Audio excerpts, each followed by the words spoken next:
त्वा गणपतिगुं हवामहे कविं कवीनामुपमश्रवस्तमं ज्येष्ठराजं ब्रह्मणस्पत आनशृण्वन्नोतिभिः सेदसादनं श्रीमहागणाधिपतये नमो नमः।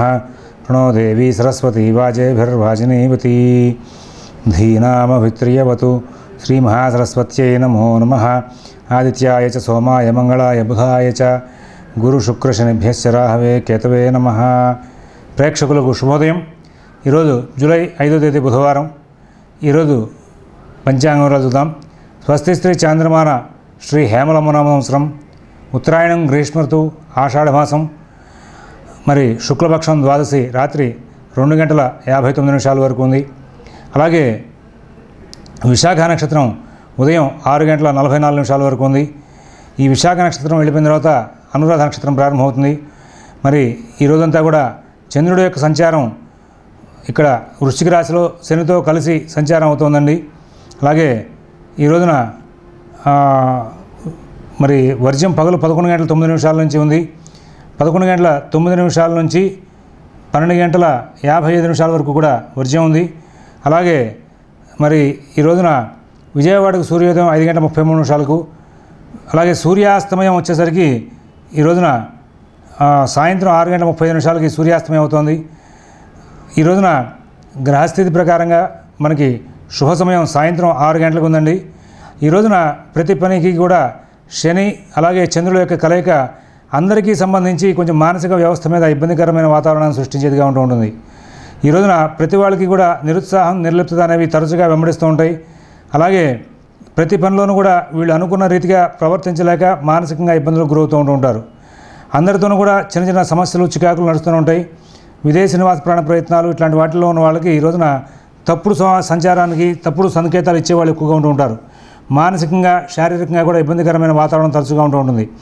ప్రతి పని కూడా ఇబ్బందికరంగా మారడమే కాకుండా మీ యొక్క కార్యక్రమాలని కూడా ఇబ్బందికరమైనటువంటి అంశాలను సూచించేందుకు వీలుగా ఈ శనిచంద్రుల యొక్క కలయిక అంటే అందరికీ కూడా ప్రాకృత ధర్మం ప్రకారంగా ఎప్పుడు ఏ పని చేయాలో ఏ సమయంలో ఎటువంటి ప్రవర్తనతో ఉండాలో ఆ అంశాలకు తగినట్టుగా కాకుండా ఇతర ప్రయత్నాల్లో ముందుకు వెళ్ళేటువంటి లక్షణాలు వస్తూ ఉంటాయి। అలాగే ఈ రోజున ఉన్న గ్రహచారం రీత్యా మరి ఈ యొక్క రాశి వాళ్ళకి ప్రతి రాశి వాళ్ళకి కూడా ఈ శనిచంద్రుల యొక్క సంచారం ప్రకారంగా ధర్మ సంబంధమైనటువంటి వ్యవహారాల్లో పుణ్య సంబంధమైన కార్యక్రమాల్లో దృష్టి కొంచెం దూరంగా ఉండే అవకాశం వస్తూ ఉంటుంది। అందువలన ఈ శనికి చంద్రుడికి కలయిక దృష్ట్యా అందరూ కూడా ఇక ఈ రాశి ఆ రాశి అనే సంబంధం లేకుండా ప్రతి వాళ్ళు కూడా ప్రాతకాలంలో శివుడు పార్వతి కలిసి ఉన్నటువంటి దేవాలయంలో తప్పనిసరిగా 11 ప్రదక్షిణాలు చేసి వెళ్తుంటే నూతనోత్సాహంతో పనిచేసే అవకాశం వస్తుంది। 100లో 90% అందరికీ కూడా ఏదో తెలియని నిరుత్సాహం నిర్లిప్తత వెంబడిస్తూ ఉంటాయండి। చంద్రుడికి శని యొక్క కలయిక ఎంత దగ్గర అవుతుంటే అంత ఇవాళ రేపు కూడా ఎటువంటి పరిస్థితి ఉంటుంది। ఆ దోషం తగ్గడం కోసం చెప్పేసి శివాలయంలో ఒక 11 ప్రదక్షిణాలు చేసేసి వెళ్తూ ఉండండి శివుడు పార్వతి ఉన్న దేవాలయంలో। లేని ఎడల మీకు ఇంట్లోనే కూర్చుని ఓం నమః శివాయ మంత్రాన్ని కాసేపు మెడిటేషన్ చేసుకోవడం, శ్రీమాత్రే నమః అనేటువంటి నామాన్ని కొంచెం కాసేపు మెడిటేషన్ చేసుకోవడం మూలంగా మీకు కొంచెం మానసికంగా నిరుత్సాహాన్ని తగ్గుతూ ఉంటుంది। నూతనోత్సాహాన్ని ముందుకు వెళ్ళే అవకాశం వస్తుంది। ఇవాళ సాయంత్రం 6 గంటలకు శుభ సమయం ఉంది। సిజేరియన్ ఆపరేషన్ ప్రిపేర్ అయ్యే వాళ్ళకి మధ్యాహ్నం 2 గంటలకు సమయం అనుకూలంగా ఉంది। రేపటి రోజున సిజేరియన్ ఆపరేషన్ ప్రిపేర్ అయ్యే వాళ్ళకు కూడా పగలు 2 గంటలకు సమయం అనుకూలంగా ఉంది। సరే, ఈరోజున శుక్రుడు వృషభంలో, రవికుజులు మిథునంలో, బుధుడు కర్కాటకంలో, రాహువు సింహంలో, గురువు కన్యలో, చంద్రుడు శనితో కలిసి వృశ్చికంలో, కుంభంలో కేతువు ఉన్నారు। మరొక ముఖ్య విషయం, చాతుర్మాస్యాలు ప్రారంభమవబోతున్నాయి। జూలై 8వ తేదీన మరి అదే 9వ తేదీన జూలై 9వ తేదీన చాతుర్మాస్యాల దీక్షలు పరిపూర్ణంగా అందరూ కూడా ప్రారంభం చేస్తుంటారు। ఆ రోజున వ్యాస పూజ చేసుకోవాలి, దీక్షలో ఉండే వ్యాస పూజ ప్రారంభం చేస్తూ ఉంటారు। యతీశ్వరులు అందరూ కూడా చాతుర్మాస్యాల దీక్షలో చాలా విశేషమైనటువంటి అనుష్ఠాన ప్రక్రియలు చేస్తూ ఉంటారండి। అందరూ నారాయణ మంత్రాన్ని చక్కగా అనుష్ఠిస్తూ చాతుర్మాస్యాల్లో వాళ్ళకు ఉన్నటువంటి మంత్రాలని దీక్షగా చేస్తూ చాలా చక్కటి ఫలితాంశాలు లోకానికి అందాలని, ఆ నారాయణ యొక్క అనుగ్రహం అందరికీ ఉండాలని, లోక రక్షణ కోసం శాంతి కోసం చెప్పేసి చాతుర్మాస్య దీక్షలు చేస్తూ ఉంటారు। మరి మోక్ష సాధనలో వాళ్ళు చేసేటువంటి అనుష్ఠానం మూలంగా భూమి సస్యశ్యామలమయ్యే అవకాశం వస్తుంది। అదృష్టవశాత్తు ఈసారి ఎక్కువ మంది కాశీలో దీక్ష చేస్తున్నారండి। యతీశ్వరుల్లో చాలామంది నార్త్ ఇండియాకి వెళ్ళి అక్కడ దీక్ష చేస్తున్నారు। మన అదృష్టం బాగుండి శివగంగ పీఠాధిపతి పురుషోత్తమ భారతీ తీర్థస్వామివారు అంటే శివగంగ అనేటువంటి క్షేత్రం శృంగేరి స్వామివారి యొక్క పర్యవేక్షణలో నడుస్తూ ఉంటుంది. ఆ యొక్క పీఠానికి అధిపతి అయినటువంటి పురుషోత్తమ భారతీ తీర్థస్వామివారు ఈసారి విజయవాడలోనే చాతుర్మాస దీక్షలు, కిందసారి మనకు కంచి స్వామివారు వచ్చి దీక్షలు చేసి వెళ్ళారు ఇక్కడ చాతుర్మాస దీక్షలు. మరి ఈసారి మన యొక్క అదృష్టవశాత్తు శివగంగ పీఠాధిపతి పురుషోత్తమ భారతీ తీర్థ స్వామివారు శివరామకృష్ణ క్షేత్రంలోనే ఉండి చాతుర్మాసాల దీక్షలు చేసుకోవడానికి చెప్పేసి వస్తున్నారు. యతీశ్వరులు ఈ చాతుర్మాస్యంలో ఉండగా అంటే నిత్యం మనం యతీశ్వరుల యొక్క దర్శనం చేసుకోవడం మంచిదండి. దేవాలయము, గోవు, గురువు, యతీశ్వరుడు, వేద పండితుడు ఐదుగురిని నిత్యం దర్శనం చేసుకునే వాడికి చాలా ప్రశాంత జీవనం నడిచే అవకాశం వస్తుంది.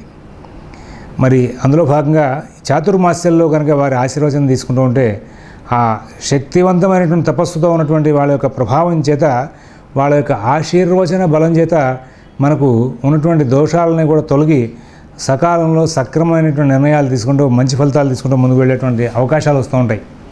ఇది గొప్ప అనుభూతి, సహజమైనటువంటి విషయం కాదు. మనం ప్రత్యేకంగా ప్రయత్నం చేసినా వచ్చేటువంటి యోగం కాదు ఇది. అట్లాంటి యోగాన్ని మనకు స్వాములు ఈ యొక్క పురుషోత్తమ భారతీ తీర్థ స్వామివారు మనకు అనుగ్రహిస్తున్నారు. అలాగే అదృష్టవశాత్తు ఈ విజయవాడ నగరంలో ఎప్పుడూ ఎవరో ఒకళ్ళు ఈ దండి సన్యాసులు నివాసం చేయడం అనేది జరుగుతూనే వచ్చింది ఇప్పటిదాకా. అదొక గొప్ప యోగం మన యొక్క ఈ యొక్క విజయవాడకు. వేదాలు చదువుకున్న వాళ్ళు, అలాగే ఆహితాగ్నులు అంటే యజ్ఞం చేసిన వారు, సన్యాసం తీసుకున్న వాళ్ళు, సన్యాసం తీసుకున్న యతీశ్వర దీక్షలో ఉన్నవాళ్ళు, ఇలాగా మనకి భారతీయ తత్వంలో ఈ యొక్క ఉన్నతమైనటువంటి లక్షణాలతో ఉన్నటువంటి వారుగా చెప్పబడేటువంటి వీళ్ళందరూ కూడా అదృష్టవశాత్తు మన విజయవాడ నగరంలో ఉంటూ ఉంటారు ఇప్పుడు కూడా. అలాంటిది విజయవాడ, గుంటూరు కూడా అట్లాంటి యోగాలే ఉన్నాయండి. అంటే మనకు ఇక్కడ కృష్ణా, గుంటూరు, వెస్ట్ గోదావరి, ఈస్ట్ గోదావరిలో ఈ కల్చర్లో గౌరవప్రదమైనటువంటి పోషణ ఎక్కువగా ఉంది కాబట్టి వీటిని ఎక్కువగా ఆశ్రయించి జీవనదులు పక్కగా ఉన్నాయి కాబట్టి అందరూ ఉంటూ ఉంటారు. ఈ చాతుర్మాస్యంలో శివరామకృష్ణ క్షేత్రానికి అందరూ కూడా నిత్యం వెళ్ళడానికి అలవాటు పడండి. స్వామివారు ఈ దీక్షలో ప్రత్యేకంగా అర్చనాక్రమం చేస్తుంటారు నిత్యం. వాళ్ళ యొక్క పీఠంలో ఉన్నటువంటి వారి యొక్క దేవతామూర్తులకి ఆ అర్చనాక్రమంలో వాళ్ళు చేసినటువంటి ఆ పూజాక్రమం అయిన తర్వాత ఇచ్చేటువంటి తీర్థప్రసాదాలు తీసుకోవడం ద్వారా ఎంతో విశేషమైనటువంటి అభివృద్ధి చేకూరుతుంది. ఇది సహజం. ఎందుకంటే పైగా ఈ దీక్షలో ఉండగా వాళ్ళు తపశ్శక్తిని ఎక్కువగా పొందాలనే ఉద్దేశంతో తపస్సు చేసుకుంటూ ఉంటారు. ఆ తపస్సుతో కూడుకున్నటువంటి అర్చనతో వాళ్ళు మన ఆశీర్వదించడం మూలంగా మనకు చాలా మంచి ఫలితాలు, మంచి అభివృద్ధి వచ్చే అవకాశం ఉంది. ఈ 2 మాసాల్లో ఈ చాతుర్మాస దీక్ష అనేటువంటి పేరుతో వాళ్ళు ఇస్తున్నటువంటి యొక్క గొప్ప యోగాన్ని మనందరం కూడా ఆ ఆశీర్వచనం ద్వారా, వారి ఆశీర్వచనం ద్వారా తీసుకుని అందరికీ కూడా, కుటుంబానికి అందరికీ కూడా అభివృద్ధి కలిగేలాగా ఆయన ఆశీర్వచనాలు తీసుకుంటూ సుఖప్రదమైన జీవనాన్ని దగ్గర అయ్యేందుకు వీలుగా ముందుకు వెళ్దాం. దానికోసం ప్రత్యేకంగా గుర్తుపెట్టుకోండి, చాతుర్మాస్యంలో యతీశ్వరులు చాతుర్మాస దీక్షలో ఉండగా వెళ్ళి ప్రతి వాళ్ళు కూడా ఆ స్వామివారికి కావాల్సినటువంటి ఏర్పాట్లు చూడడం అనేది చాలా అవసరం. ఇది మంచి సాంప్రదాయం. పూర్వీకులు అట్లా అనుష్ఠించారు, సుఖప్రదమైన జీవితాన్ని గడిపారు. మనం కూడా మన యొక్క కల్చర్ ఒక భాగాన్ని చేసుకుని వెళ్ళి వాళ్ళ యొక్క విశేషాలు, వాళ్ళ యొక్క అర్చనా విధానాలు, వాళ్ళకి కావాల్సిన అవసరాలు తెలుసుకుని వాటికి కావాల్సినవి మనం చేయడం మూలంగా మంచి జీవితం గడుపుతాం. కాబట్టి శివరామకృష్ణ క్షేత్రంలో రేపు పౌర్ణమి దగ్గర నుంచి ఉన్నటువంటి స్వామివారి చాతుర్మాస దీక్షలో వెళ్ళి ఆయన ఆశీర్వాదం తీసుకుని ఆయన అనుగ్రహాన్ని పొందమని చెప్పి ప్రత్యేకంగా సూచిస్తున్నాను. చాతుర్మాస్యంలో చాలా చక్కగా యతీశ్వరుల యొక్క దీక్ష ఎక్కడ జరుగుతుందో అక్కడ వెళ్ళి ఆశీర్వాదం తీసుకోండి. మీకు చాలా మంచి జీవితం గడిచే అవకాశం వస్తుంది. అది చాలా విశేషమైనటువంటి మాసం. చాతుర్మాస ప్రారంభమయ్యే మాసం ఆషాఢ మాసం. అందుకోసం ఆషాఢ మాసం నిషేధ మాసం కాదండి, విశేష మాసం. ఆషాఢ మాసం గొప్ప విశేష మాసం. అంతేకాదు రాబోయే శ్రావణ మాసం కూడా పరమేశ్వరుడికి చాలా విశేషం. కార్తీక మాసంలో ఎట్లాంటి దీక్షలు చేస్తామో అట్లాంటి దీక్షలు ఇక్కడ శ్రావణ మాసం చేయాలి. ఈ చాతుర్మాసాలు ఆషాఢ పూర్ణిమ ప్రారంభమవుతాయి, భాద్రపద పూర్ణిమ ముగుస్తాయి. ఇందులోనే వస్తుంది శ్రావణ మాసం. శ్రావణ మాసంలో నిత్యం నభోమాసే ఇందువాసరే. శ్రావణ మాసంలో ప్రతి సోమవారం కూడా కార్తీక సోమవారంలో సమానమైనటువంటి తూకంలో తూగే విలువలో ఉన్నటువంటి మాసం శ్రావణ మాసం. కాబట్టి శ్రావణ మాసంలో శివార్చన కూడా బాగా అలవాటు పడండి. భగవద్ అనుగ్రహం వలన ఈ యతీశ్వరులందరూ కూడా వాళ్ళ యొక్క దీక్షల్లో ఈ యొక్క దేవతా అనుష్ఠానాలను చేస్తూ ఉంటారు. వాటిలో భాగంగా ఈ యొక్క స్మార్ట్ సాంప్రదాయంలో ఉన్న యతీశ్వరులందరూ కూడా చంద్రమౌళీశ్వరు యొక్క అనుష్ఠానం చేస్తూ ఉంటారు. కాబట్టి తప్పనిసరిగా వెళ్ళి దర్శనం చేసుకోవడం, ఆ యొక్క తీర్థప్రసాదాలు ఆశీర్వచనం తీసుకోవడం అనేది మంచి కార్యక్రమం. ఈ రోజు ఉన్నటువంటి 12 రాశుల యొక్క గోచార ఫలితాలు చూద్దాం. మేషరాశి.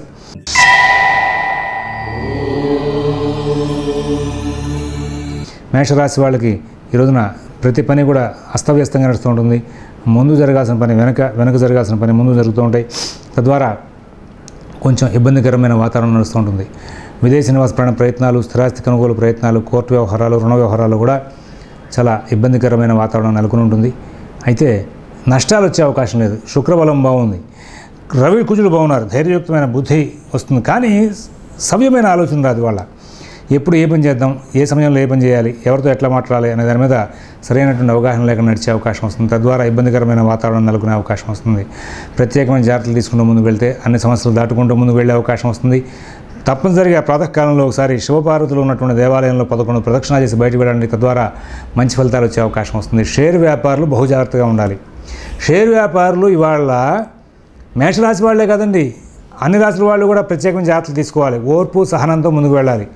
ఇవాళ కొంతవరకు చెప్పాలి అంటే కనుక వృషభ రాశి వాళ్ళు, అలాగే సింహరాశి వాళ్ళు, కన్యారాశి వాళ్ళు, అలాగే మకర రాశి వాళ్ళు, కుంభం, మీనం రాశి వాళ్ళు చెందినటువంటి వాళ్ళు షేర్ వ్యాపారంలో లాభాలు పొందే అవకాశం వస్తుంది.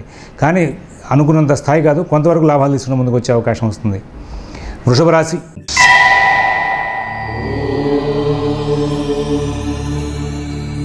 అన్ని పనులు జాగ్రత్తగా చూసుకోవాలి. ఎవరి వ్యవహారాల్లో కలగజేసుకోవద్దు. పనులు ఆలస్యం అవుతూ ఉంటాయి. మీరు మానసిక వ్యవస్థలో వచ్చేటువంటి ఆలోచనల తీరుని సరిగా ప్రదర్శింపగా కొన్ని పనులు ఆలస్యం చేసుకుంటారు. కొన్ని కార్యక్రమాల్లో మీ పనులు సవ్యంగా సాగక ఇబ్బంది పడుతూ ముందుకు వెళ్ళే అవకాశం వస్తుంది. ఏది ఏమైనా పనులన్నీ కూడా ఇవాళ ఆలస్యం అవుతూ ఉంటాయి. ఇన్ టైంలో ఏ పని పూర్తవదు, కానీ నష్టాలు వచ్చే అవకాశం లేదు. దైనందిన కార్యక్రమాలు, కుటుంబ విషయాలు, ఉద్యోగ విషయాలు, వ్యాపార విషయాలు, ఆర్థిక ఆరోగ్య విషయాలను కూడా బహుశ్రద్ధతో జాగ్రత్త నడుపుకోవాలి. మిత భాషణ, ఓర్పు నేర్పు చాలా అవసరం. ఎవరి వ్యవహారాలు కలగజేసుకోవద్దు. అందరితో స్నేహపూర్వకంగా ఉండండి. అయినప్పటికీ కలహాలు వస్తూ ఉంటాయి. కానీ భగవద్ అనుగ్రహం వల్ల ఈ రోజున మీ బుద్ధి మాత్రం బాగా పనిచేస్తూ ఉంటుంది. ఎప్పుడు ఏ పని చేయాలో అట్లాంటి వాటికి సంబంధించి ఆలోచన తీరు బాగా పనిచేస్తూ ఉంటుంది. అయినప్పటికీ కూడా ఈ శనిచంద్రుల యొక్క కలయిక అందులో సప్తమంలో ఉన్న కారణంగా వాటిని కరెక్ట్గా ఇంప్లిమెంట్ చేసే విషయంలో మాత్రం ఆలస్యం చోటు చేసుకుంటూ ఉంటుంది. తద్వారా ఇబ్బందికరమైన వాతావరణం దగ్గర అవుతూ ఉంటారు. ఈ రోజున ప్రాతకాలంలో అవకాశాన్ని పురస్కరించుకుని మీరు ఆంజనేయ స్వామి వారికి 11 ప్రదక్షిణాలు చేసి తద్వారా మిగతా కార్యక్రమాల్లో అడుగుపెట్టండి. మంచి ఫలితాలు వచ్చే అవకాశం వస్తుంది. మిథున రాశి.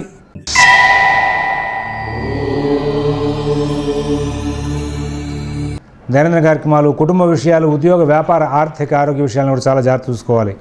కలహప్రదమైన వాతావరణం ఉంటుంది. వాహన చికాకులు ఉంటాయి, అధికారులు చికాకులు ఉంటాయి. భార్యాభర్తల మధ్యలో కలహాలు, అన్యోన్యం తగ్గే అవకాశం వస్తుంది. అలాగే ఉద్యోగంలో, వ్యాపారంలో కూడా పై అధికారులతో సమస్యలు వచ్చే అవకాశం ఉంది. వర్కర్స్ మిమ్మల్ని బాగా ఇబ్బంది పెట్టే అవకాశం వస్తుంది. అదృష్టవశాత్తు ఈ రోజున ఆరోగ్యం ఒకటి జాగ్రత్త చూసుకుంటే మిగతా సమస్యలన్నింటినీ కూడా దాటుకుంటూ ముందుకు వెళ్ళే అవకాశం ఉంటుంది. కర్కాటక రాశి.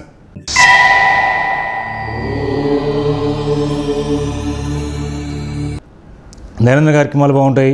కుటుంబ విషయాల్లో కలహాలు ఉంటాయి కానీ సరి చేసుకుంటూ ముందుకు వెళ్తూ ఉంటారు. ఉద్యోగ విషయాల్లో సమస్యలు ఉంటే సరి చేసుకుంటారు. వ్యాపార విషయంగా, ఆర్థిక ఆరోగ్య విషయంగా వచ్చేటువంటి సమస్యలకు కూడా పరిష్కారాలు వెతుక్కోవడంలో కృతకృత్యులయ్యే అవకాశం ఉంది. ఏదేమైనా బహుజాగ్రత్తతో సంచారం చేసుకోవాల్సిన కాలమే. అనుకున్నంత రీతిగా మాత్రం మంచి ఫలితాలు వచ్చేటువంటి పరిస్థితి మాత్రం ఉండదు. జాగ్రత్తలు పడుతూ ముందుకు వెళ్లాల్సిన అవసరం ఉంది. సింహరాశి.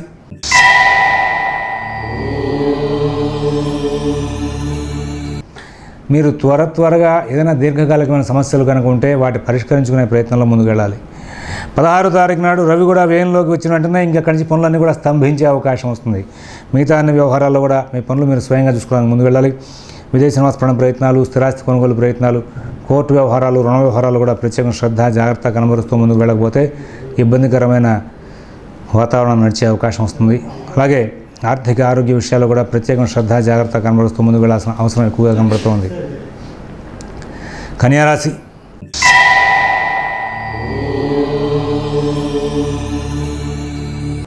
ఈ కన్యారాశి వాళ్ళకి ఈ రోజున మీ పనులన్నీ కూడా చాలా తెలివిగా, ఓర్పుగా అన్ని పూర్తి చేసిన ముందుకు వెళ్ళే అవకాశం వస్తుంది. దైనందిన కార్యక్రమాలు బాగుంటాయి. కుటుంబ విషయాలు బాగుంటాయి. ఉద్యోగ, వ్యాపార, ఆర్థిక ఆరోగ్య విషయాలు బాగుంటాయి. ఎవరైతే సహకరించాలనుకుంటారో వాళ్ళు సహకరించే అవకాశం వస్తుంది. సంఘంలో గౌరవ మర్యాదలు పెరుగుతాయి. మీకు మీ మీద ఒక విధమైనటువంటి ధైర్యం పెరుగుతుంది. నేను ఈ పని చేసుకోగలను అనేటువంటి ధైర్యం. కానీ అందరితో కూడా స్నేహపూర్వకంగా సంచారం చేస్తూ ముందుకు వెళ్ళాలి. విదేశీ నివాస ప్రయత్నాలు, స్థిరాస్తి కొనుగోలు ప్రయత్నాలు, కోర్టు వ్యవహారాలు, రుణ వ్యవహారాలు కూడా ప్రత్యేకమైన జాగ్రత్తలు తీసుకుంటూ ముందుకు వెళ్తే సమస్యలు దూరం అయ్యే అవకాశం ఉంది. లేని ఎడల ఇబ్బందికరమైన వాతావరణం నెలకొనే అవకాశం వస్తుంది. ఈ రోజున మొత్తం మీద గ్రహచారం అనుకూలమైందే కానీ ప్రతికూలమైనది కాదని మాత్రం కనబడుతూనే ఉంది. తులారాశి.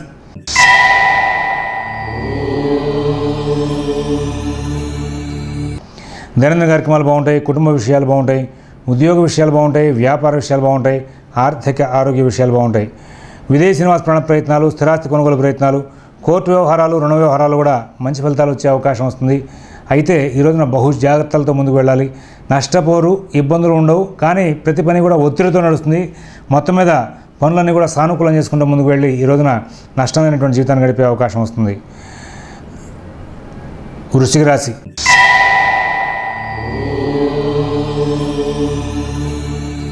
చాలా జాగ్రత్తగా ఉండాలండి. ప్రస్తుతం ఉన్నటువంటి గ్రహచార రీత్యా వాత సంబంధంగాను హృదయ సంబంధంగాను అనారోగ్యం ఉన్నవాళ్ళు ప్రత్యేకంగా జాగ్రత్తలు తీసుకోవాలి. ఆరోగ్య పరిరక్షణ ప్రధాన అంశంగా ముందుకు వెళ్ళాల్సిన కాలం. అలాగే పనులన్నీ ఆలస్యం అవుతాయి, చాలా జాగ్రత్తగా ఉండాలి, ఓర్పుగా ఉండాలి, ఎవరి వ్యవహారాలు కలగజేసుకోవద్దు. గ్రహస్థితి కొంచెం ప్రతికూలంగా ఉంది. బుధ రాహు గురువులు తప్పితే మిగతా గ్రహాలను కూడా ప్రతికూలంగా ఉన్నాయి. అయినప్పటికీ కూడా మీరు జాగ్రత్తలు పాటిస్తే తెలివిగా సమస్యలు దాటుకుంటూ ముందుకు వెళ్ళే అవకాశం వస్తుంది. తొందరపాటు ధోరణి ప్రదర్శించిన, కళాప్రదమైన వాతావరణాన్ని ప్రదర్శించిన చికాకులు పడే అవకాశం వస్తుంది. అందువలన మీరు ప్రత్యేకమైన జాగ్రత్తలు తీసుకోమని చెప్పేసి సూచిస్తూ ఉన్నాం.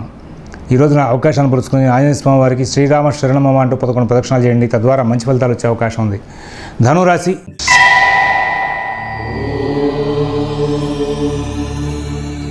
దైనందిన కార్యక్రమాలు బాగుంటాయి, కుటుంబ విషయాలు బాగుంటాయి, ఉద్యోగ వ్యాపార ఆర్థిక ఆరోగ్య విషయాలు బాగుంటాయి. విదేశీ నివాస ప్రయత్నాలు, స్థిరాస్తి కొనుగోలు ప్రయత్నాలు, కోర్టు వ్యవహారాలు, రుణ వ్యవహారాలు కూడా మంచి ఫలితాలు వచ్చే అవకాశం ఉంది. అయితే ఆరోగ్యంలో కొంచెం ప్రత్యేకంగా జాగ్రత్తలు తీసుకోవాలి. ప్రయాణాలు చేసేప్పుడు జాగ్రత్తలు తీసుకోవాలి. గాయాలు అవ్వకుండా జాగ్రత్తలు తీసుకోవాలి. మిత భాషణ, ఓర్పు, నేర్పు ప్రదర్శిస్తూ ముందుకు వెళ్ళాలి. లేని ఏడల ఏదైనా సరే సమస్యాత్మకమైన వాతావరణం నెలకొనే అవకాశం వస్తుంది. కొంచెం ప్రత్యేకమైన జాగ్రత్తలు తీసుకుంటూ ముందుకు వెళ్ళమని చెప్పేసి సూచన చేస్తూ ఉన్నాం. మకర రాశి.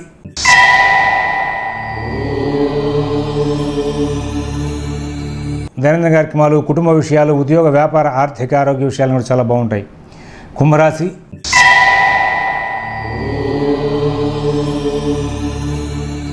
ఈ రోజున ఎటువంటి ఇబ్బందులు లేకుండా చాలా చక్కటి జీవితాన్ని గడుపుతూ ముందుకు వెళ్తారు. అయితే అందరితోనూ స్నేహంగా ఉంటూ మిత భాషణ చేస్తూ అందరితో కూడా మీకు కావాల్సిన విధంగా అందరితోనూ కూడా స్నేహపూర్వకంగా సంచారం చేస్తూ ముందుకు వెళ్ళే అవకాశం వస్తుంది. విదేశీ నివాస ప్రయత్నాలు, స్థిరాస్తి కొనుగోలు ప్రయత్నాలు, కోర్టు వ్యవహారాలు, రుణ వ్యవహారాలు కూడా ప్రత్యేకమైన శ్రద్ధ, జాగ్రత్త కనబరుస్తూ ముందుకు వెళ్తే చాలా లాభదాయకమైన జీవితం గడిపే అవకాశం వస్తుంది. మీనరాశి.